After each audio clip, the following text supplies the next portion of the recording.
नमस्कार दोस्तों, मैं Abhishek Yadav सोराले music class channel में आपका तहे दिल से स्वागत करता हूं। आज का वीडियो आपके लिए काफ़ी इम्पोर्टेंट होने वाला है क्योंकि ये वीडियो आपकी जो यूजीसी नेट एग्ज़ाम हुई है 21 जून को, जिसके हम इतने महीनों से प्रिपरेशन कर रहे थे और मैंने आपकी काफ़ी सारी थ्योरी क्लास ली। थोड़ी एमसीक्यू क्लास में नहीं ले पाया क्योंकि अभी थोड़ा नेटवर्क इशू आता है, तो मैं उसको सॉल्व करने में लगा हूँ क्योंकि लाइव क्लास लेने में काफ़ी बार नेटवर्क इशू आए हैं। तो जब तक वो सॉल्व नहीं हो जाते उसके बाद आपकी एमसीक्यू क्लास रेगुलर होगी। और आज हम यूजीसी नेट म्यूज़िक एग्ज़ाम 21 जून को जो आपका पेपर हुआ है कल के दिन, उसका हम एनालिसिस करेंगे और सॉल्यूशन मैं आपका इसमें पेपर में बताऊंगा। ये जो भी क्वेश्चंस है ये मेरे फ्रेंड्स और जो भी स्टूडेंट्स मुझसे जुड़े हुए हैं उन्होंने मुझे प्रोवाइड करे हैं और उन्हीं क्वेश्चनों को मैं आपके समक्ष लेकर आया हूँ। आज दिन भर से मैं उसी में लगा था आपके लिए कि मैं आपका पूरा कंटेंट आपका बनाऊं, तो मैंने काफ़ी सारे क्वेश्चंस उसमें इकट्ठा करे हैं, सबको सॉल्व भी करा है और आपके लिए लेकर आया हूं। तो अब हम शुरू करते हैं हमारा वीडियो।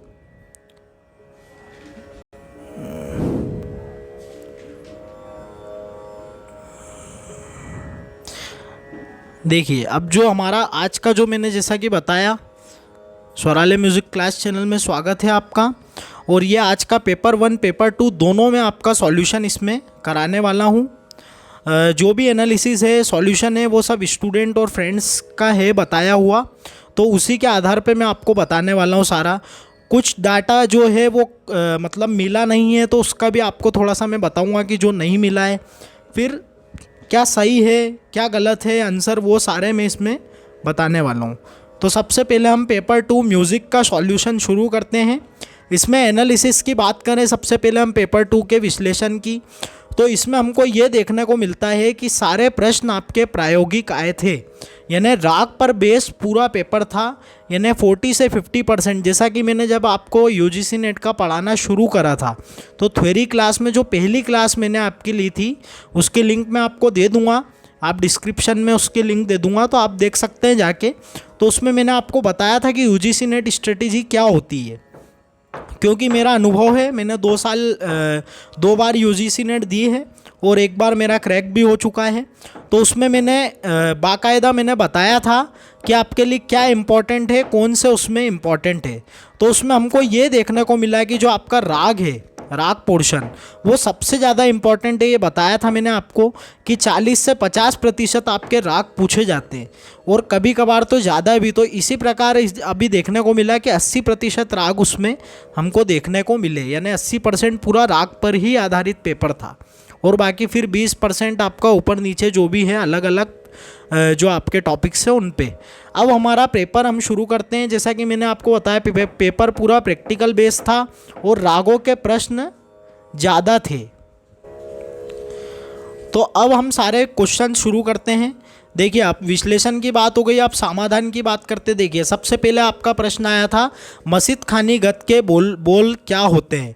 देखिए, ये कोई सीक्वेंस वाइज नहीं है, लेकिन जो भी मुझे प्रश्न मिले तो मैं आपको बताता हूँ। तो इसमें आपके ऑप्शन है दिर्दा दिर्दा, दारा दारा, दिर्दा दिर्दा, राधा दारा, दिर्दा दादिर दादिर, दार दारदा, या दादिर दारदिर, दार दारा। ठीक है, तो इसमें क्या होगा आपका आंसर। ये मसीद खानी गद भी मैंने आपको पढ़ाई थी, तो इसमें आंसर आपका हो जाएगा दिर्दा दिर्दा, दारा, राधा दारा। ठीक है, तो ये आपका इसमें आंसर हो जाएगा। चलिए, अब नेक्स्ट क्वेश्चन पे बढ़ते हैं हम। ये मैंने आपको मेरे थ्योरी क्लास में पढ़ाया था आपको मसीद खानी गत, तो उसको आप देख सकते हैं जाके।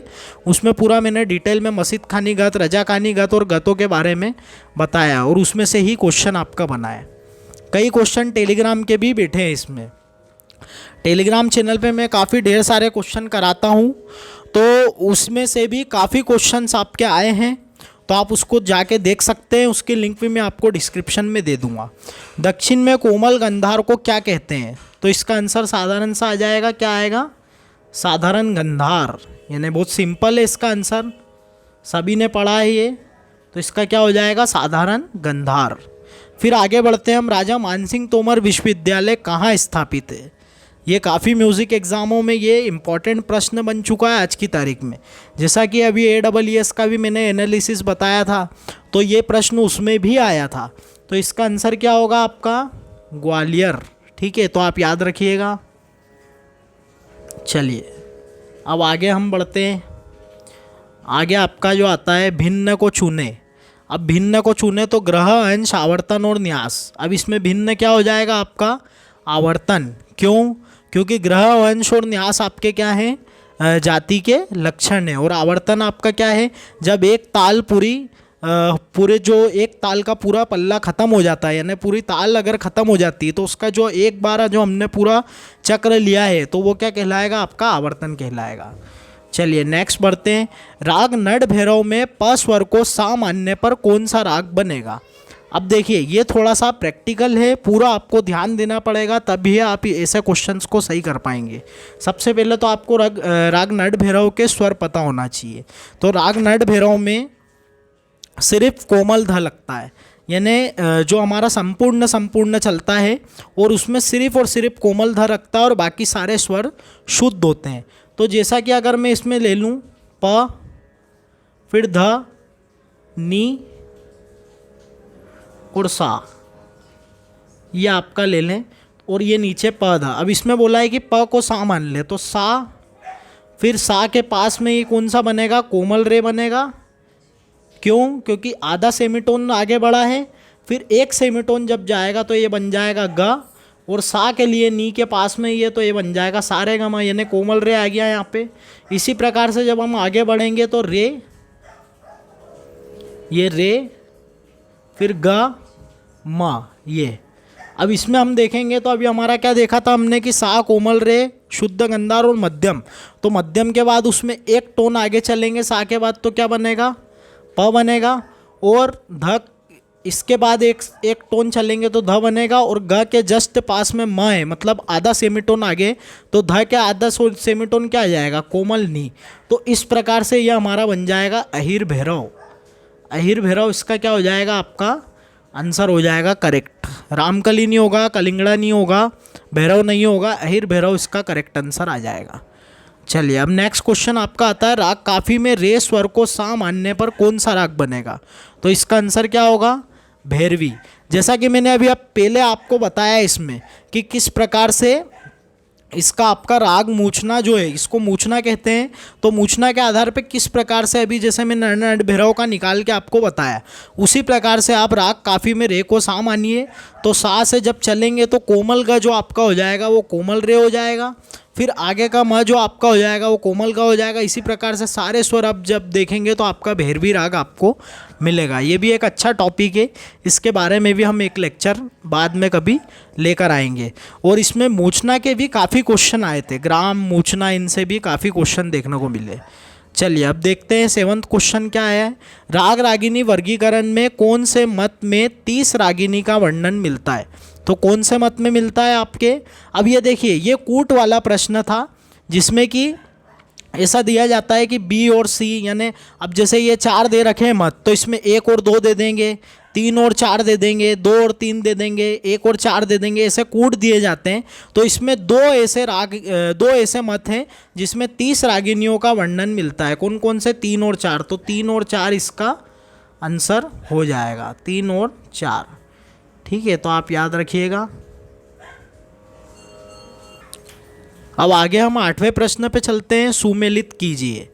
अब ये आपकी जोड़ी आई थी कि मेल राग वर्गीकरण सर्वप्रथम किसने बताया, फिर उसके बाद शुद्ध थाट किसने माना, सर्वप्रथम राग का उल्लेख किसने किया, वीणा के तार पर स्वरों की स्थापना किसने की, स्थापित किसने करा है। तो अब ये देखिए क्या होगा इसमें, मेल राग वर्गीकरण आपका मैच हो जाएगा विद्यारण्य जी से। ठीक है, फिर आपका मतंग जी ने क्या किया है, ये आपका आ जाएगा सर्वप्रथम राग का उल्लेख मतंग जी से। और शुद्ध थाट किसने माना है, तो भातखंडे जी ने शुद्ध थाट माना है। और आपका लास्ट में वीणा के तारों की स्थापना किसने की है, सर्वप्रथम अहोबल जी ने। तो इस प्रकार से आपका चलेगा। अगर मैं कूट में इसका आंसर बताऊं तो आपका हो जाएगा 3 आपका 3 4 3 4 और 3 4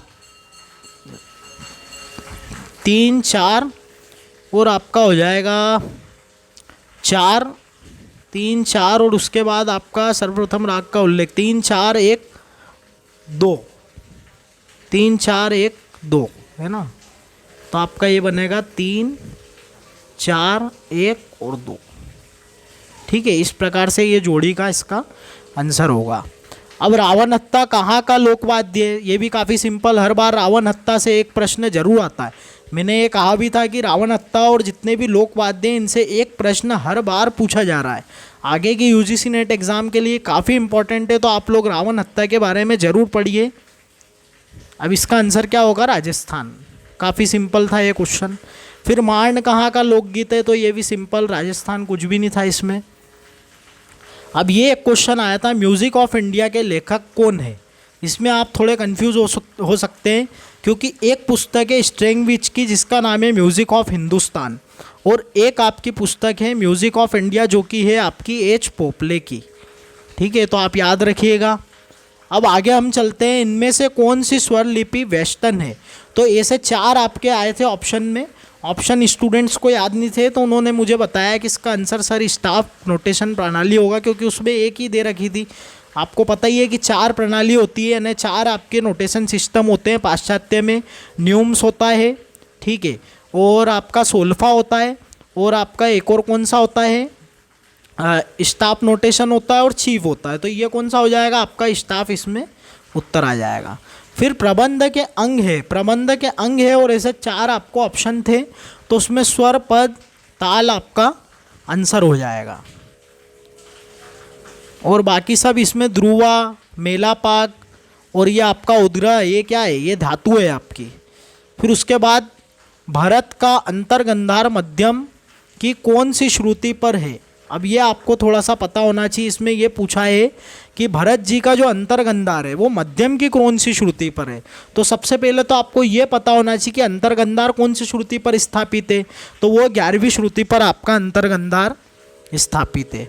अब अंतर्गंधार जब 11वीं श्रुति पर स्थापित है तो हमको ये पता है कि जो मध्यम होता है वो कौन सी श्रुति पर होता है, तो वो 10वीं श्रुति पर होता है आधुनिक स्वरों के हिसाब से। तो जब हम आगे देखेंगे तो मध्यम जब 10वीं श्रुति पर होता है तो मध्यम की जो दूसरी श्रुति होगी उस पर हमारा अंतर्गंधार होगा, क्योंकि हमको ये पता है कि 11वीं श्रुति पर अंतर्गंधार होता है। ठीक है, चलिए अब आगे चलते हैं हम। प्रबंध की धातु के आधार पर कितने भेद है। तो अगर ये पूछा जाता है कि प्रबंध की धातु कितनी है या प्रबंध की धातुओं के कितने भेद है, लेकिन यहाँ ये नहीं पूछा, यहाँ पूछा है प्रबंध के धातुओं के आधार पर कितने भेद है, तो इसका आंसर होगा 3। अगर ये पूछते हैं कि प्रबंध की धातु कितनी है, प्रबंध के धातु के प्रकार कितने या धातु के भेद कितने, तो आपका आंसर होता 4, उद्ग्रह, ध्रुवा, मेलापाक और आपका आभोग। तो ये आपकी धातुओं हो जाती, लेकिन यहाँ पे सीधा सा धातु के प्रकार प्रबंध की भेद पूछे हैं धातुओं के आधार पर, तो वो कौन सा होगा, चतुर्धातु, द्विधातु और द्विधातु।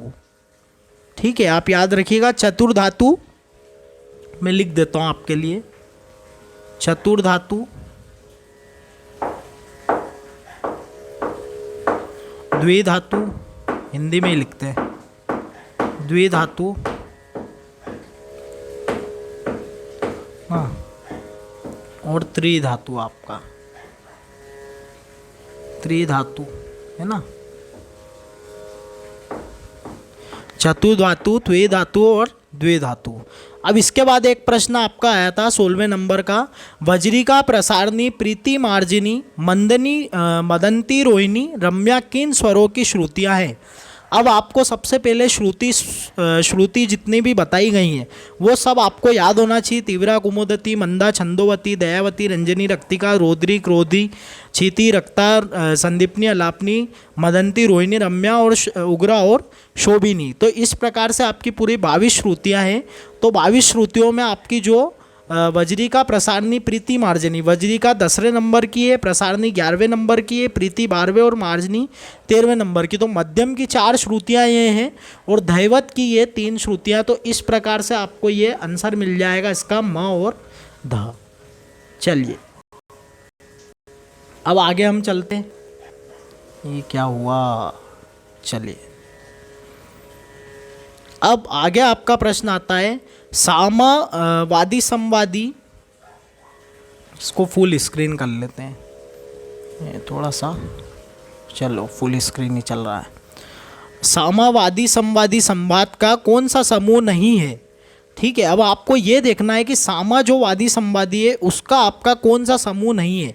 ये थोड़ा कंफ्यूज करने वाला प्रश्न था, क्योंकि इसमें सामा जो है, सामा के बाद रेपा हो जाता, फिर गनी नहीं होगा आपका, गधा हो जाता, और आपका मनी और पसा। तो यहाँ पसा तो था, आपका रेपा भी था सामा के बाद रेपा, लेकिन उसके अलावा और कोई सा दिख नहीं रहा था, तो इसमें शायद कन्फ्यूज़न होने के चांसेस थे धरे और गनी में। लेकिन इसका करेक्ट आंसर आपका हो जाएगा गनी।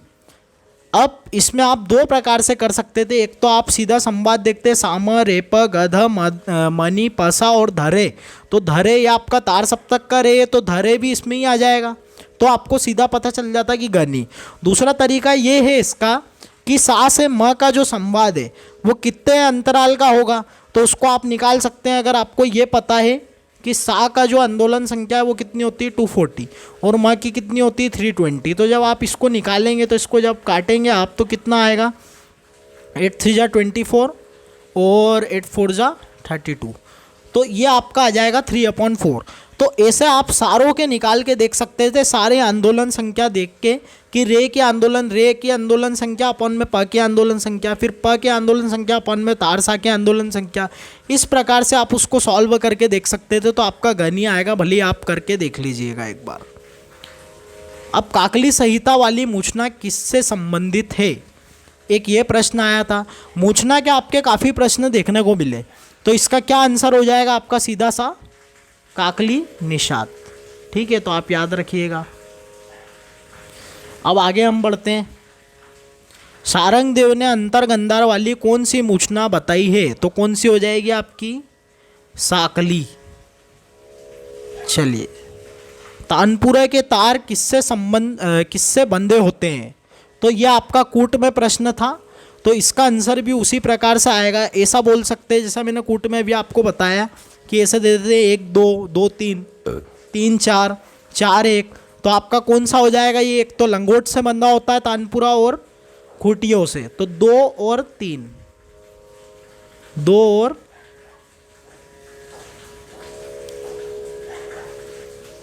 2 और थोड़ा सा राइटिंग मेरी, चलिए 2 और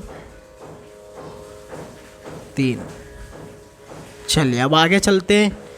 तानपुर, फिर ये आपको आया था अशासन रीजन के जो प्रश्न आते हैं, ठीक है, तो उसमें से एक आया था कि तानपुरे को स्वरित वाद्य कहा जाता है। तानपुरे में सहायक नाच से 12 स्वर सुनाई पड़ते हैं, एक ये प्रश्न आया था। तो इसमें ये बताना था कि ये दोनों कथन सत्य है या फिर दोनों गलत हैं, या पहला सही है दूसरा गलत है, या फिर पहला गलत है दूसरा सही है, ये आपको इसमें बताना था। तो आपका क्या हो जाएगा इसमें? इसमें आपके दोनों सही हो जाएंगे। क्यों? क्योंकि तानपुरे को स्वरित वाद्य भी कहते हैं और पूरे 12 स्वर इसमें सुनाई पड़ते हैं। अब वो कैसे? जब आप प्रैक्टिकल में काफ़ी आगे निकल जाएंगे, बहुत आगे, और आप एक अलग ही लेवल पे पहुंच जाएंगे, तो आपको सारे स्वर उसमें सुनाई देने लग जाएंगे जब आपका गाना उस प्रकार का हो जाएगा। चलिए, अब इनमें से कौन सरोद वादक है? तो ऐसे प्रश्न आया था और उसमें 5-6 आपके दे रखे थे कलाकारों के नाम, तो उसमें क्या आएगा आंसर आपका? शरण रानी और अमजद अली। कौन सा वाद्य वैदिक कालीन नहीं है? तो इसमें कौन सा होगा? देखिए, वाण तो है, करकरी भी है, दुंदुरबी और किन्नरी वीणा।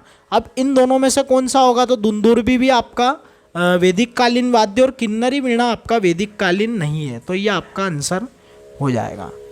फिर एक प्रश्न आपका आया था दुंदुरबी वाद्य है। अब अगर इसमें सीधा सा पूछते कि अवनत दत्त और सुशीर घन या ऐसा कुछ पूछते आपको, तो आप आसानी से आंसर लगा देते। लेकिन यहाँ कठिन देखने वाली बात ये थी कि इसमें इन्होंने नारद जी ने जो आपके वाद्यों के वर्गीकरण को डिस्क्राइब कराए, यानी नखज, वायुज, चर्मज और लोहज, उसके हिसाब से इन्होंने प्रश्न पूछा। तो अब दुंदुरबी वाद्य तो अवनत वाद्य होता है, यानी चमड़े से बना हुआ है इसमें, तो इसमें आंसर क्या हो जाएगा आपका? चर्मज। चलिए, अब एक प्रश्न आया था रागों को समय काल अनुसार जमाइए। राग उनको याद नहीं थे स्टूडेंट्स को, तो बता नहीं पाए, थोड़े बहुत राग उनको जो याद थे तो वो फिर प्रश्न नहीं बन पाता ढंग से, तो फिर मैंने इसको नहीं बनाया। और देखिए रागों के समय काल पर मैंने एक काफ़ी अच्छा और काफ़ी ज़बरदस्त वीडियो आपके लिए बनाया था, थ्योरी क्लास नंबर 10। उसमें मैंने आपको इतना डिटेल में बताया था और मैंने कहा था आपसे कि 1 से 2 प्रश्न इसमें देखने को ज़रूर आपको मिलेंगे। और आखिरकार क्या हुआ, वही प्रश्न आपका आया। जिन लोगों ने भी, जिन स्टूडेंट्स ने भी मेरी वो क्लास देखी थी तो उनका 100% ये प्रश्न गलत नहीं हुआ होगा। और आप भी वो क्लास देख सकते हैं, कुछ भी नहीं करना है आपको, डिस्क्रिप्शन में मैं लिंक दे दूंगा, आप जाके उसको देख सकते हैं। चलिए, अब ग्रंथों को समय काल अनुसार जमाइए, ये एक प्रश्न आपका आया था। अब इसमें ग्रंथों को जमाना था तो सबसे पहले आपका क्या आएगा, स्वरमेल कला निधि पहले नंबर पे आएगा। दूसरे नंबर पे आपका क्या आएगा, संगीत दर्पण। तीसरे पे क्या आएगा, अनूप संगीत रत्नाकर। और चौथे पे क्या आएगा, राग तत्व विभोद। तो आपका क्या बनेगा, 2 4 1 3, ये आपका बनेगा आंसर। चलिए, अब आगे आता है, ये भी मैंने आपको करवाया था मेरी क्लास में, काफ़ी बताया था कि इस प्रकार के प्रश्न पूछे जाते हैं। टेलीग्राम पे भी मैंने एक ही दिन पहले बस 20 क्वेश्चन आपके सरप्राइज में डाले थे कि आपके एग्ज़ाम के पहले एक गिफ्ट था आपके लिए, उसमें भी इस प्रकार का प्रश्न मैंने दिया था और आखिरकार उसमें से ही प्रश्न आए। अब एक प्रश्न आपका आया था, राग भैरवी के समान स्वर किसमें है, भोपाल तोड़ी, बिलासखानी तोड़ी, कोमल ऋषभ, आसावरी, नट भैरव। अब इसमें थाट का नहीं पूछा है, कंफ्यूज करने के लिए थाट भी कंफ्यूज हो सकते हैं आप अगर थाट का देखें तो। लेकिन यहाँ पे क्या है, पूछा है कि समान स्वर, तो समान स्वर किस में होंगे, और कूट में पूछा था ये प्रश्न, तो 2 और 3 इसका आंसर हो जाएगा। 2 और 3 यानी बिलासखानी तोड़ी और कोमल ऋषभ आसावरी। अब हम आगे चलते हैं, वीणा के तारों की संख्या के आधार पर जमाइए। यह आपके 4 वीणाओं के नाम थे, गोशवती, आलंबी, मत कोकिला और विपंची। अब इनको आप किस प्रकार से जमाएंगे, आपको सबसे पहले इसमें बोला था कि तारों की संख्या के आधार पे जमाइए, घटते से बढ़ते क्रम में बोला था। तो सबसे पहले आपका आ जाएगा गोशवती, उसके बाद आपका आ जाएगा आलंबी, तीसरे नंबर पे आ जाएगा आपका विपंची, और चौथे नंबर पे आ जाएगा आपका मत कोकिला। यानी 1 2 3 4, सॉरी 1 2 4 3, ये आपका आ जाएगा। गोशवती में होते हैं 1 तार होता है, गोशवती में, आलंबी में 2 तार होते हैं, मत कोकिला में 21 होते हैं और विपंची में 9 होते हैं। तो इस प्रकार से विपंची पहले आएगा और मत कोकिला आपका बाद में आएगा। अब एक प्रश्न आपका आया था, मत कोकिला वीणा में तारों की संख्या कितनी होती है, ये नंबर लिखा गया, इसको सही कर लीजिएगा आप, हालांकि वही है। तो इसमें आंसर क्या आएगा, 21। सिंपल प्रश्न था ये। कोमल स्वरों की घटते नंबर के आधार पर जमाएं। अब कोमल स्वरों के घटते नंबर के आधार पर जब हम इसको जमाएंगे तो क्या बनेगा आपका, सबसे पहले क्या आएगा, सबसे पहले आएगा आपका रामकली। रामकली में एक स्वर समूह होता है जिसमें तीव्र म, कोमल धा और कोमल निषाद लगता है, म प धनी करके एक स्वर समूह जाता है, तो वो रामकली होता है। तो उसमें आपके ज़्यादा स्वर आ गए, यानी म भी आ गया, ध भी आ गया, नी भी आ गया और कोमल रे भी आ गया। तो सबसे ज़्यादा किस में हुए, रामकली में हुए। फिर पूर्वी में आपके रेम धा होता है, तीव्र म और कोमल धा और रे आपका। फिर देसी आता है और उसके बाद आपका सबसे लास्ट में आभोगी, यानी सबसे पहले नंबर पे आएगा, घटते क्रम में जमाना है तो पहले नंबर पे रामकली, दूसरे नंबर पे पूर्वी, तीसरे नंबर पे देसी और चौथे नंबर पे आपका आभोगी। ठीक है, तो आप याद रखिएगा। फिर एक प्रश्न आपका आया था, शुद्ध प्लस कोमल स्वरों के आधार पर क्रमों में जमाइए, यानी छोटे से बड़ा या बड़े से छोटा, इस प्रकार का एक प्रश्न आया था। डाटा नहीं मिल पाया इसका, जैसा कि मैंने शुरू में कहा था, कुछ डाटा हमको प्राप्त हुए, कुछ नहीं हुए।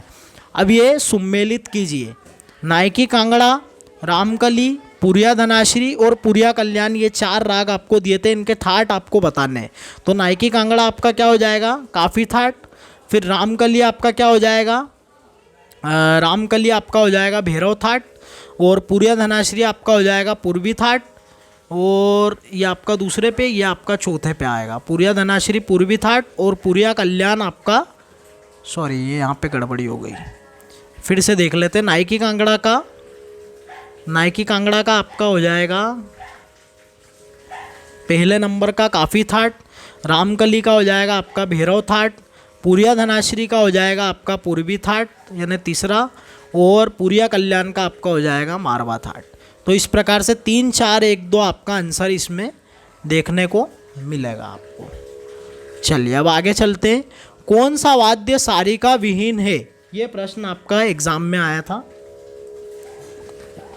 तो इसमें आपका है, अब इसमें आपको बताना है कि सारिका विहीन है, मतलब जिसमें सारिकाएं नहीं है, तो कौन सा होगा? इसराज तो होता है, दिलरुबा में भी सारिका होती है, सरोद और एक तारा यानी कि 3 और 4,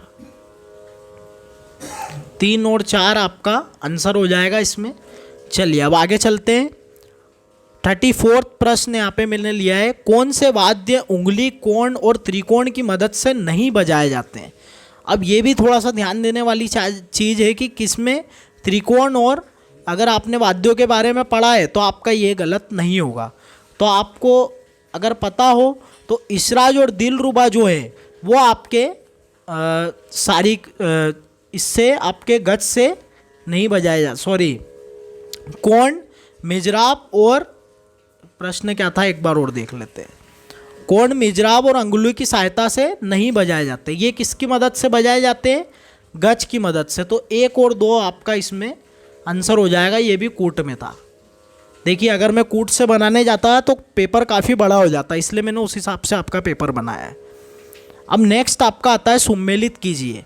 तो इसमें आपके 4 कलाकार थे, जिसमें वीजी जोग, अली अकबर खां और आपके भजन सोपोरी जी और पंडित रविशंकर।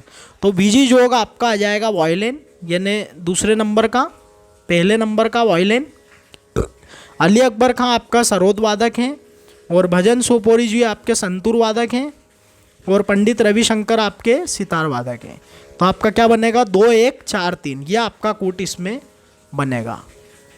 कौन से भारत रत्न कलाकारों को भारत रत्न एक साथ मिला है? ये सेम प्रश्न मैंने टेलीग्राम पे दिया था और यही का यही प्रश्न बिल्कुल डिक्टो छप गया है।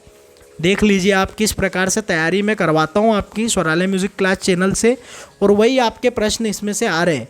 तो आप जुड़े रहिए और बाकी जितने भी कैंडिडेट हैं उनको भी जोड़िए, ताकि ज़्यादा से ज़्यादा म्यूज़िक के जो स्टूडेंट्स हैं वो इसमें लाभ उठा सकें। अब इसका क्या आंसर हो जाएगा? ये कूट में आया था ये भी प्रश्न। तो इसमें आपके क्या हो जाएगा? कौन से 2 कलाकार हैं जिनको एक साथ मिला है? तो आपके हो जाएंगे उस्ताद बिस्मिल्लाह खां साहब और लता जी। ये मैंने एक भारत रत्न का पूरा एक बनाया था, उसमें मैंने सारे भारत रत्न बताए थे कि कौन से कलाकार को कब भारत रत्न मिला है। तो एम.एस. शुभलक्ष्मी जी को कब मिला है? 1998। लता जी को रविशंकर जी को 1999 में मिला है, और 2001 में लता मंगेशकर जी और उस्ताद बिस्मिल्लाह खां साहब को मिला है, और 2008 में आपके पंडित भीमसेन जोशी जी को मिला है। तो इसमें आपका आंसर हो जाएगा 3 और 4। कौन सी प्राचीन वीणा नहीं है? एक ये प्रश्न आया था आपका। तो इसमें आंसर आपका हो जाएगा मोहन वीणा। काफ़ी सिंपल था ये। मोहन वीणा किसने आविष्कृत करी है ये आप कमेंट में भी बता सकते हैं। वैसे मुझे आंसर बता ही देता हूँ मैं, विश्व मोहन भट्ट जी। चलिए अब आगे मैं बताता हूँ आपको। सुम्मेलित कीजिए। अब ये प्रश्न जो आया है इसमें पूछा गया है ओमकार नाथ ठाकुर जी, और मतलब एक तरफ गुरु की जोड़ी है और एक तरफ शिष्यों की जोड़ी है। तो ओमकार नाथ ठाकुर की शिष्या कौन है? इसको थोड़ा सा हम ऊपर करते हैं ताकि आराम से देखिए। अब इसमें क्या आएगा? सबसे पहले ओमकार नाथ ठाकुर जी की शिष्या है प्रेमलता शर्मा जी, और विनायक राव पटवर्धन के शिष्य कौन है?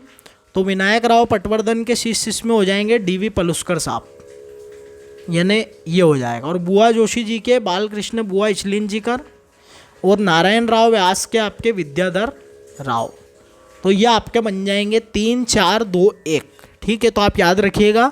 एक मैं अच्छी सी आपको ट्रिक बताता हूँ याद रखने की। इसमें कुछ मतलब है तो छोटी सी चीज़, लेकिन आपको काम आएगी वो। इसमें आप एक चीज़ ये ध्यान रखना कि आपको ये पता होगा कि विष्णु दिगंबर पलुस्कर जी के 2 शिष्य नारायण राव व्यास और विनायक राव पटवर्धन, तो ये दोनों राव होंगे, है ना, आपको ये पता है। तो आप इतना सा दिमाग में रखिए कि पलुस्कर जी के मात्र 2 शिष्य राव नाम से, विनायक राव पटवर्धन और आपके नारायण राव व्यास, और बाकी जितने भी राव नाम से शिष्य आएंगे तो वो आपके नारायण राव व्यास के आएंगे। ये आप याद रखिए। जैसा कि अभी ये विद्याधर राव आया है तो ये किसका है, नारायण राव व्यास का, और इसका आंसर क्या हो जाएगा आपका 3 4 2 1। चलिए अब नेक्स्ट प्रश्न आपका आया था, सुमेलित कीजिए। इसमें भी 4 थे ऑप्शन में, उनको 3 याद थे तो उन्होंने 3 बताया स्टूडेंट्स लोगों ने, तो ये 3 मैंने आपके सामने लेकर आया हूँ। तो सदारंग जी का क्या हो जाएगा, नियामत खां। उसके बाद अदारंग जी का क्या हो जाएगा, फिरोज खां। और अनन्य रंग का बृहस्पति जी, यानी 2 1 3 इसका आंसर हमको देखने को मिलेगा। अब एक प्रश्न आपका आया था, भरत की चतुष सारना में प्रथम सारना में कौन से स्वर उतरा जाता है, मतलब कौन से स्वर को उतारा जाता है। ठीक है, ये प्रश्न है। तो आपको याद होना चाहिए, अगर चतुष सारना आपने पढ़ी है तो उसमें 2 वीणाएँ ली जाती है, अचल वीणा और चल वीणा। जिसमें चल वीणा के स्वरों को उतारा जाता है तो उसमें सबसे प्रथम जो सारना होती है उसमें पंचम स्वर को हम उतारते हैं। किसको उतारते हैं, पंचम स्वर को।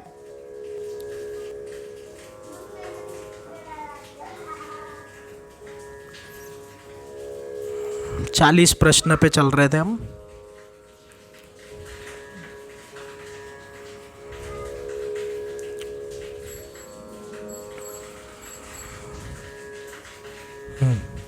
अब इसका आंसर क्या हो जाएगा आपका, पंचम स्वर। ठीक है, तो आप याद रखिएगा।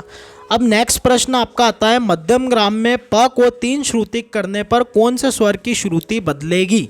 अब मध्यम ग्राम में हमको ये पता है कि प के जो स्वर है, प को हम नीचे करते हैं मध्यम ग्राम में, तो प से जब हम नीचे मतलब प की जो श्रुति है वो उतरती है तो वो 3 हो जाती है, और ध की श्रुति चढ़ जाती है तो वो कितनी हो जाती है, 4 हो जाती है। तो ध इसका करेक्ट आंसर आपका हो जाएगा। काफ़ी सिंपल प्रश्न थे, अगर थोड़ा सा लॉजिक लगाते आप तो बिल्कुल सही जाते, और जिनका प्रैक्टिकल पक्ष अच्छा है तो उनके ये सारे प्रश्न सही जाएंगे, कोई प्रॉब्लम नहीं है। इनमें से संतूर वादक कौन है, अब ये भी काफ़ी सिंपल प्रश्न है, तो इसका आंसर क्या हो जाएगा, भजन सोपोरी जी, सभी को पता है। भिन्न को चुनिए, तो इसमें क्या आ जाएगा आपका, अहमद जान थिरकवा जी जो कि तबला वादक है, और बाकी तीनों कौन है, बांसुरी वादक, पंडित विजय राघव राव, पन्नालाल घोष और हरिप्रसाद चौरसिया जी। फिर भिन्न को चुने, पूर्वांग, उत्तरांग, क्वार्ट्स और संवादी, तो इसमें क्वार्ट्स जो वो भिन्न हो जाएगा आपका, क्योंकि पाश्चात्य का है ये। फिर मध्य युग में अस्तित्व में आया, कौन कौन सी चीज़ें मध्य युग में अस्तित्व में आई, तो मेल राग वर्गीकरण आपका मध्य युग का है। उत्तर दक्षिण की विविध शैलियाँ, ये सब भी आपकी मध्य युग की है। फिर रस कौमुदी के लेखक कौन है, तो ये हैं श्रीकंठ जी आपके, ये भी एक प्रश्न आया था। भरत ने कितने प्रकार के कुतुब बताए हैं, तो 3 प्रकार के कुतुब भरत जी ने बताए। भरत ने किस रस का वर्णन किया है, तो किस रस का वर्णन नहीं किया है, सॉरी, तो ये क्या आ जाएगा आपका, शांत रस। और कितने रसों का वर्णन किया है ये आप कमेंट करके बताइएगा। नौबत के साथ कौन सा वाद्य बजाया जाता है, तो इसमें आपका आंसर हो जाएगा नगाड़ा। ठीक है, ये आपका नगाड़ा इसमें आंसर हो जाएगा। फिर गत का संबंध नहीं है, अब ये कौन सा है, इसमें पूछा गया है कि गत का संबंध नहीं है, तो कौन कौन सा हो जाएगा, ये गत मैंने आपको बताया भी था, तो तबला और सितार और कथक, इसमें आपका गत का संबंध है, और कथक कली से आपका गत का कोई संबंध नहीं है, तो यह आपका आंसर हो जाएगा। देखिए 50 प्रश्न यहाँ पे कंप्लीट हो गए हैं। आज मैं सुबह से आपके लिए मेहनत कर रहा हूँ। अगर आपको चैनल अच्छा लगे और दिल से आवाज़ आए कि मैं आपके लिए अच्छे से मेहनत करता हूँ और कुछ नई नई चीज़ें लाता हूँ, तो आप चैनल लाइक, शेयर और सब्सक्राइब जरूर कीजिएगा। चलिए अब अवनत वाद्य की बात करें, इसमें पूछा है कि अवनत वाद्य कौन सा है, तो इसमें कूट में आया था ये प्रश्न भी, तो इसमें कौन से हो जाएंगे आपके 2 और 4, है ना, 2 और 4। संबल वाद्य महाराष्ट्र का है, तो ये आपका अवनत वाद्य, और धामा अवनत वाद्य हो जाएगा। मुंगल कैसा वाद्य, यह आपका है शुशिर वाद्य, और टुनटुना कैसा वाद्य, यह आपका है तत्वाद्य। चलिए अब 52 क्वेश्चन पे आ चुके हैं हम। इसमें पूछा समान मात्रा की ताल है, ये भी कूट में आया था, कूट में काफ़ी प्रश्न आपके पूछे गए थे, तो आपका हो जाएगा तीव्रा और रूपक, यानी 2 और 4। देख सकते हैं आप, झुमरा जो होता है वो 14 मात्रा का, जत ताल आपकी होती है 16 मात्रा की, यहाँ पे मेंशन कर देता हूँ मैं, झुमरा 14 मात्रा, जत ताल 16 मात्रा, मत ताल आपकी 18 मात्रा की होती है। ठीक है, इस प्रकार से। तो तीव्रा और रूपक आपकी कितनी मात्रा की होती है, 7 मात्रा की। तो ये समान मात्रा वाली ताल हो गई। काफ़ी सिंपल प्रश्न था। चलिए आगे चलते हैं। ओड़व जाति के राग को चुनिए। अब कौन कौन से राग हो जाएंगे, ये भी कूट में था। तो आप एक तो आपका हो जाएगा भोपाली, दूसरा हो जाएगा वनमात सारंग, यानी 1 और 2। यह आपका आंसर इसमें कूट में होगा। फिर समपदी ताल को चुने। अब इसमें कौन कौन सी समपदी ताल हो जाएगी आपकी, एक तो दादरा हो जाएगी, एक तो एक ताल हो जाएगी। सारे ये सब आपके किसे हैं, कूट में प्रश्न आए थे। समपदी ताल क्या होती है, जिसमें एक समान मात्रा चलती है हर विभाग में। जैसे एक ताल में 2-2-2-2-2-2 का समूह आपका रहता है, दादरा में 3-3 का रहता है, लेकिन जपताल में अलग रहता है, धीना दीदीना 2-3-2-3 का रहता है, ठीक है, और झुमरा में भी अलग रहता है। तो इस प्रकार से आपका 1 और 2 इसका आंसर आपका हो जाएगा। चलिए आगे चलते हैं। फिर 55 प्रश्न पे आ चुके हैं हम। कोमल स्वरों के रागों को घटते क्रम में जमाएं। अब कोमल स्वरों के रागों को जमाइए, तो किस प्रकार से जमाएंगे, ये शायद प्रश्न पहले भी हुआ था। इसी प्रकार का प्रश्न एक और आया था, यानी बहुत सारे रागों से ढेर सारे प्रश्न आए। अब इसमें क्या हो जाएगा, पहले पे आ जाएगा रामकली, कोमल स्वरों के घटते समक्रमों के हिसाब से जमाना। दूसरे पे आ जाएगा जौनपुरी, और ये आपका ये आ जाएगा चौथे पे, और ये आ जाएगा तीसरे पे, यानी 1 2 4 3 आपका आंसर होगा इसमें, ठीक है। घटते क्रम में जमाना है। आभोगी सबसे आखिरी में आएगा, क्योंकि आभोगी में सिर्फ ग कोमल लगता है। फिर अब एक ये प्रश्न आया था आपका, ये भी देखिए मूर्छना से संबंधित है। अगर मूर्छना आपने थोड़ा ढंग से करा है तो ही आप ऐसे प्रश्न बना पाएंगे। क्या प्रश्न था, प म तीव्र, प फिर ग म ध, फिर स्वर समूह में प को सा मानने पर कौन सा राग बनेगा। अब ये कैसा था, प म प ग म ध, तो ये आपका क्या था, ये आपका हमीर राग बनता है। लेकिन इसमें इन्होंने बोला है कि प को सा मानिए, तो ये कैसा बनेगा, सा ने स ध नि रे। अब ये आपका काय में चले जाएगा, जय जयवंती में, ठीक है। सा निशा धनी रे किस में होता है, जय जयवंती में होता है, ठीक है। आप भले इसको करके देखिएगा, जैसा कि मैंने आपको शुरू में एक बार नट भैरव में बता दिया। आप अगर इसका बोलेंगे कि हमको नहीं समझ में आता है, तो इसका मैं अलग से एक लेक्चर लेकर आ जाऊंगा मूर्छना के ऊपर, तो पूरा मैं आपको डिटेल में समझा दूंगा, कोई प्रॉब्लम नहीं है। अब यह आगे आपका प्रश्न आता है, ग्रंथ को सुम्मेलित कीजिए। इसका आपका आंसर हो जाएगा जय जयवंती, ठीक है। ग्रंथ को सुम्मेलित कीजिए। अब ये रस कौमुदी जो ग्रंथ है आपका, ये काय में हो जाएगा आपका तीसरे नंबर में, सॉरी मतलब ये पहला होगा आपका। और अभिनव राग मंजरी आपका होगा मतलब भातखंडे जी, और राग माला आपका हो जाएगा पुंडरीक। मतलब 2 3 1 इसका आंसर आपका हो जाएगा। मध्यमवादी होने पर भी स्वर प्रधान होता है। अब इसका मेरे हिसाब से बागेश्वरी होना चाहिए इसका आंसर। बाकी देखते हैं कि आंसर की के हिसाब से क्या आता है, क्योंकि बागेश्वरी में प जो होता है उसका काफ़ी महत्व होता है जब हम गाते बजाते हैं। तो यानी भले ही अल्प प्रयोग होता है, लेकिन प जो है वो काफ़ी इसमें माना जाता है प्रधान स्वर। केदार में कोमल स्वर के रूप में विवादी स्वर में कौन सा प्रयोग होता है, तो यह आपका आ जाएगा नी, कोमल नी, यानी कभी कभार प्रयोग में लिया जाता है विवादी स्वर के रूप में। फिर आपका यह आया था असर्शन रीजन के ऊपर आया था, यानी कथन और उसके ऊपर। तो ये आपका पूछा गया था, परमेल प्रवेशक राग जय जयवंती है, परमेल प्रवेशक राग को कभी भी गाया जा सकता है। तो इसका क्या आंसर होगा आपका, देखिए। अब परमेल प्रवेशक राग जय जयवंती ये तो ठीक बात है, लेकिन परमेल प्रवेशक राग को कभी भी गाया जा सकता है ये गलत बात है, यानी पहला सही दूसरा गलत। तो तीसरे नंबर का आपका आंसर इसमें हो जाएगा। अब नेक्स्ट आपका चलता है, पूरब अंक की ठुमरी कौन नहीं गाता था, तो कौन हो जाएगा इसमें, मुनव्वर अली खान। ये कौन है, ये आप कमेंट करके बताइएगा कि मैं बता दूं। चलिए मैं ही बता देता हूँ, ये आपके बड़े गुलाम अली खां साहब के पुत्र का नाम है मुनव्वर अली खां साहब। चलिए आगे चलता है 62 का, शुद्ध स्वरों से ओड़व जाति की कितने राग बनेंगे।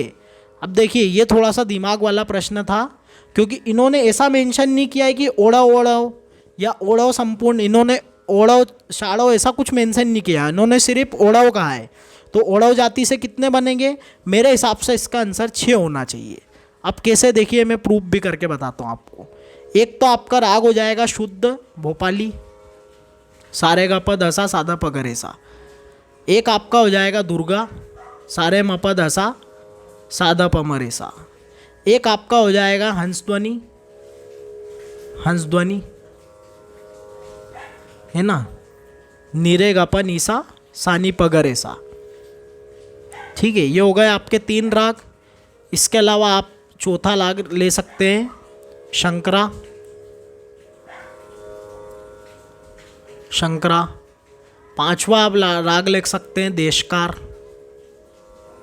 और कौन सा आपका बच गया? 5 तो ये हो गए आपके। एक और आप कौन सा ले सकते हैं छठा? देखिए भोपाली हो गया आपका, दुर्गा हो गया, और आपका हंस ध्वनि हो गया आपका। इसके अलावा देशकार हो गया आपका। फिर उसके बाद आपका ये मैंने कौन सा बताया आपको लास्ट वाला? बिहाग नहीं, बिहाग नहीं। एक और आपको कौन सा बताया मैंने? और एक आपका हो जाएगा भिन्न षडज, सागा मदन ईसा और सानी धमा गसा। तो मेरे हिसाब से इसका आंसर 6 होना चाहिए। चलिए फिर देखते हैं अभी क्या आंसर की में क्या आता है। अब 63 जो आपका आता है, मध्यम ग्राम में 4 श्रुति वाले स्वर कौन से होंगे, ये आपका प्रश्न पूछा था। तो अब यहाँ पे कई स्टूडेंट्स ने ऐसा लगाया होगा सामापा। अगर उन्होंने मध्यम ग्राम के बारे में ध्यान दिया हो तो पंचम जो होता है वो त्रिश्रुति को जाता है, और धैवत जो आपका होता है वो चतुश्रुति को जाता है। मतलब म और सा तो 4 ही होंगे, लेकिन जो पंचम होगा वो 4 श्रुति का नहीं होगा। तो इसमें आंसर क्या होगा आपका? मद सा, यानी मध्यम होगा, धैवत होगा और षडज आपका 4 श्रुति का इसमें हो जाएगा। सरोद का प्रथम तार कौन से स्वर में मिलाया जाता है? तो शुद्ध मध्यम में इसको मिलाया जाता है। याद रखिएगा, शुद्ध मध्यम मध्य सप्तक का, ठीक है, मंद्र का नहीं। तो इसका आंसर क्या हो जाएगा? ये म। ठीक है, चलिए अब एक प्रश्न आया था आपका, जल तरंग वाद्य को कैसे मिलाते हैं? कटोरे का आकार छोटा बड़ा करके, पानी को कम ज़्यादा करके, और 2 और इसमें ऑप्शन थे लेकिन इतने ऑप्शन प्राप्त हुए। तो पानी को कम ज़्यादा करके इसका स्वर को मिलाया जाता है, मतलब इसको मिलाया जाता है वाद्य को। फिर सुम्मेलित कीजिए, ये एक प्रश्न आपका आया था। तो दंडियों की मदद से किसको बजाते हैं? नगाड़े को, तो ये एक आ जाएगा इसका। और जवा की मदद से किसको बजाते हैं? सरोद को। और आपका ये रिपीट हो गया क्या? अच्छा, ये रिपीट कर दिया मैंने गलती से, चलिए इसको सही कर लीजिएगा। यहाँ पे इसको आप कर लीजिए गज, जवा को काट के आप कर लीजिए गज, गज आ जाएगा यहाँ पे। तो गज की मदद से किसको बजाया जाता है? इसराज को। और मिजराब की मदद से किसको बजाया जाता है? सितार को। तो 4 3 1 2 इसका आंसर होगा। इसको गज कर लीजिएगा, ठीक है, बाय मिस्टेक हो गया ये, गज। फिर एक प्रश्न आपका आया था, डोवर लेन संगीत समारोह कहाँ होता है? तो ये आपका होता है कोलकाता। इसका आंसर आपका हो जाएगा कोलकाता। सिंपल प्रश्न था। ग्वालियर घराने के कलाकार हैं, तो कौन कौन से कलाकार हैं ग्वालियर घराने के? कृष्णराव शंकर पंडित और राजा भैया पूछ वाले। भातखंडे जी आपके हैं रामपुर के, और हीराबाई बड़ौलकर आपके अब्दुल करीम खान साहब की शिष्या और पुत्री यानी किराना घराने की है हीराबाई बड़ौलकर जी। तो ये भी कूट में प्रश्न था, तो 1 और 2 इसका आंसर आपका हो जाएगा।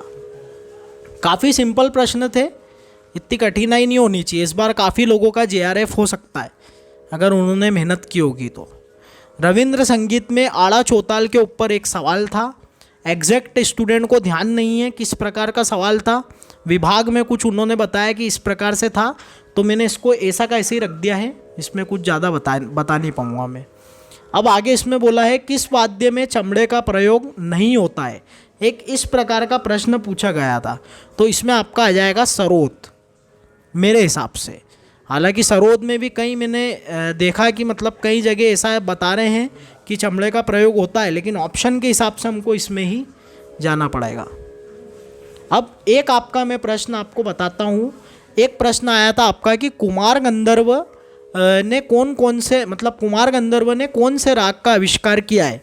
अगर आपका ये आया हो कि गंधार, सॉरी ये प्रश्न आया हो गांधी मल्हार, ऐसा कुछ प्रश्न आया हो तो वो कुमार गंधर्व जी का है।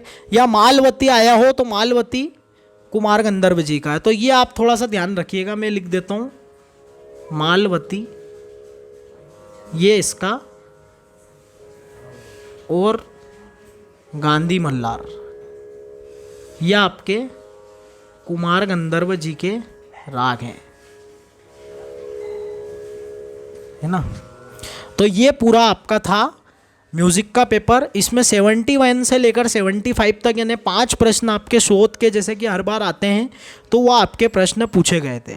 मैंने काफ़ी प्रश्न आपको म्यूज़िक के कराए हैं एनालिसिस और सॉल्यूशन में। आप फीडबैक दीजिएगा कि क्या ये वही प्रश्न थे जो पेपर में आए थे कि कुछ अलग मैंने आपको करवाए हैं, ये आप फीडबैक ज़रूर दीजिएगा। और दिल से आवाज़ आए तो मेरा चैनल लाइक, शेयर और सब्सक्राइब ज़रूर कीजिएगा। अब आगे हम चलते हैं। अब पेपर 1 का एनालिसिस हम देखेंगे। देखिए पेपर 1 का मैं पूरा सॉल्यूशन आपको नहीं करवा रहा हूँ, यहाँ पे कुछ गिने चुने क्वेश्चन जो मुझे प्राप्त हुए उसके मैं सॉल्यूशन आपको बताऊंगा और बाकी हम एनालिसिस करेंगे। सबसे पहले गणित से बात करें, मैथमेटिकल रीजनिंग से, तो वहाँ पे आपका टाइम और वर्क का क्वेश्चन आया था, दिशा और दूरी यानी डिस्टेंस का क्वेश्चन आया था, और एक आपकी नंबर सीरीज आई थी जिसमें पूछा गया था 2, 6, 12 और 20। तो ये देखिए काफ़ी सिंपल है। ये 2, 6 में इसको +4 करा, फिर इसको आपका +6 करा, इसको आपका +8 करा, और ये आप +10 कर देंगे तो कितना आ जाएगा आपका, यह आ जाएगा आपका 30। ये आप कर देंगे इसमें +10, तो ये आपका हो जाएगा 30। यानी दो आपके नंबर्स यहाँ पे बढ़ रहे हैं, यानी एक बार 4 जोड़ेंगे, फिर 2 बढ़ा के 6 जोड़ेंगे, फिर 2 बढ़ा के 8 जोड़ेंगे। इस प्रकार से ये सीरीज़ थी। काफ़ी सिंपल क्वेश्चन था। फिर एक टीचिंग एप्टीट्यूड से प्रश्न आया था कि एक टीचर है जो विद्यार्थियों के समूह बनाती है, 4-4 बच्चों के 3 समूह बनाती है और सभी को प्रोजेक्ट का काम देती है। तो ये किस प्रकार का दृष्टिकोण है? तो ये आएगा शिक्षार्थी केंद्रित दृष्टिकोण, टीचर केंद्रित नहीं आएगा, शिक्षार्थी केंद्रित आपका आएगा, स्टूडेंट अप्रोच ना, स्टूडेंट ग्रुप अप्रोच। तो ये आप याद रखिएगा। फिर डीआई जो था वो आपका पेपर 1 के अगर मैं पूरे विश्लेषण की बात करूं तो इसमें कैलकुलेशन काफ़ी था, यानी कंप्यूटर में भी ऐसे प्रश्न पूछ लिए गए थे कि उसमें कैलकुलेशन काफ़ी आया था, ऐसा मेरे फ्रेंड्स उन्होंने बताया। और डीआई की बात करें तो डीआई की गणना करें तो काफ़ी कठिन था क्योंकि उसमें कैलकुलेशन काफ़ी थी। इथेनॉइक रिसर्च से आपके 2 क्वेश्चन आए थे जो कल्चर से रिलेटेड थे। कल्चर से रिलेटेड मतलब इथेनॉइक जो होता है वो कल्चर से रिलेटेड आपका रिसर्च होता है। फिर आपके फैलेसी से क्वेश्चन आया था, क्लासिकल स्क्वायर ऑफ अपोजिशन से क्वेश्चन आया था। जो आपका आरसी था वो इजी टू मॉडरेट था, यानी रीडिंग कॉम्प्रेशन। और एक प्रश्न आपका कंप्यूटर से आया था जिसमें बाइनरी टू डेसिमल और मेमोरी बीट बाइट पे क्वेश्चन था, काफ़ी कैलकुलेटिव था ऐसा बताया मुझे। और सोलर एनर्जी पे क्वेश्चन था, एंशिएंट यूनिवर्सिटी पे था, एनईपी 2020 पे आपका क्वेश्चन था जिसमें ये नेशनल एक्रेडिटेशन काउंसलिंग होगा। इसके बाद नेशनल हायर एजुकेशन काउंसलिंग होगा, इसमें आर का मीनिंग मुझे अभी याद नहीं आ रहा। और जीईसी का जनरल एजुकेशन काउंसलिंग आपका होगा। तो इस प्रकार से ये प्रश्न आपके पूछे गए थे। ये एनईपी 2020 में पूरा एक इसका पिलर्स बताए गए हैं हायर एजुकेशन के, तो वो आप पढ़िएगा आगे के एग्ज़ाम के लिए, आपके इम्पॉर्टेंट होंगे और नेक्स्ट पेपर के लिए यूजीसी के लिए भी काफ़ी इम्पॉर्टेंट होंगे। और एक आपका प्रश्न आया था फिशिंग मालवेयर से, एक क्वेश्चन आया था आपका, किससे? फिशिंग मालवेयर, यानी मालवेयर जो होते हैं आपके, यानी हैक कर लेते हैं कंप्यूटर को, उस प्रकार से वो जो पूरा चलता है, यानी पूरा आपको डाटा जो है आपका फिनिश करते हैं और फिर सब डिमांड करते हैं कि फिरौती की ये वो।